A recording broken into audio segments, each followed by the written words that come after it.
Good morning. So a lot of people ask me or comment to me, hey, I don't know how you keep it motivated to work out at home. I just can't work out at home. I need to be with other people in a group atmosphere. So I'm going to go over 3 points of how we stay motivated at home and a bonus point, so stick around for that. Okay, so first thing is we find a way to compete, okay, when we're at home working out.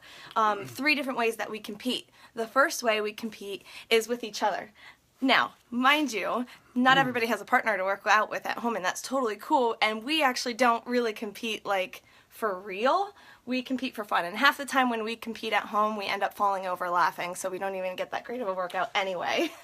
We compete really well, and I give it my all for at least 20 seconds, and then she whoops my butt, and we laugh about it. It's a lot of fun. I go over and push her and say I win anyway.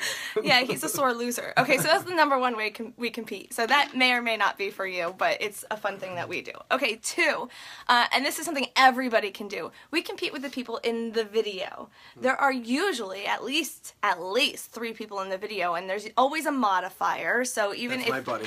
That's his buddy. So even if you can't do a full push-up, or if you can't be running or jumping, there's always a modifier showing low intensity and slightly easier way of doing things. Then there's usually like the middle person, and then there's someone who like goes the extreme. You want to talk about how you compete with the people on the TV? And talk fast. Yeah, so I go against the people going extreme for as long as I possibly can, and then I switch over the modifier.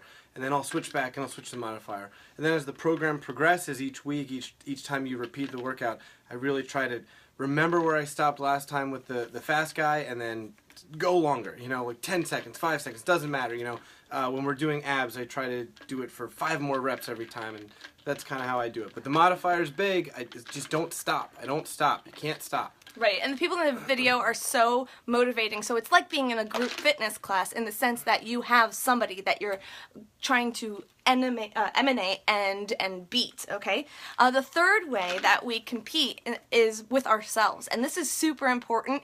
Even if you're going to the gym or working out at home, is to always compete with yourself. Always try to do better than last time, even if it's 1 rep, even if it's 1 step further, even if it's a second later of stopping. So when you're lifting weights, you want to make sure you're always tracking the weight you used and the reps that you've done the last time, so that this time you know, well, maybe I can go higher in weights, or if you're not ready to go higher in weights, maybe I can go higher in reps. So you're always consistently trying to do better than you did last time. For cardio, you can write down where you had to take a break, and then next time see if you can make that break a little bit further out in your workout. Max 30 did that really well. You had to write when you maxed out. I thought that was a great way to push through cardio. Absolutely, and it made us think a little differently about how we could track our cardio. So now we know when we're doing the video when we had to stop last time with their like goofy jokes and stuff. Oh, I went past the goofy joke number 2. I mean, it's great. You need to track where you stopped. Okay, lastly, and the biggest thing about all of this is I used to do workout programs, and we used to try them all the time. And a lot of times we ended up doing 2 weeks and then quit. And this is for years we've been doing this. We had so many programs on the shelf that we started and never finished. So the biggest supportive part of about this is the accountability groups that we run every month. When we can bring in people together and help each other, and we have online support, it's what really holds you accountable, because you're checking in every day. You have to check in, and you tell the truth. If you didn't work out, you didn't work out, and you let them know, and then we try to find a solution as to how we can get you to find it in your schedule for next time, or find the motivation you need, or whatever it is. But those accountability groups are huge. Yeah, and you're gonna miss days. Things are gonna come up. Things are gonna happen. Excuses are gonna come up. You know, we're human beings too. We actually talked about it yesterday. If you miss a day, go to the next day in the program. Keep going. If you miss more than 3 days, repeat the week. It doesn't matter. You're gonna be doing this the rest of your life, whether you want to hear that or not. It's true.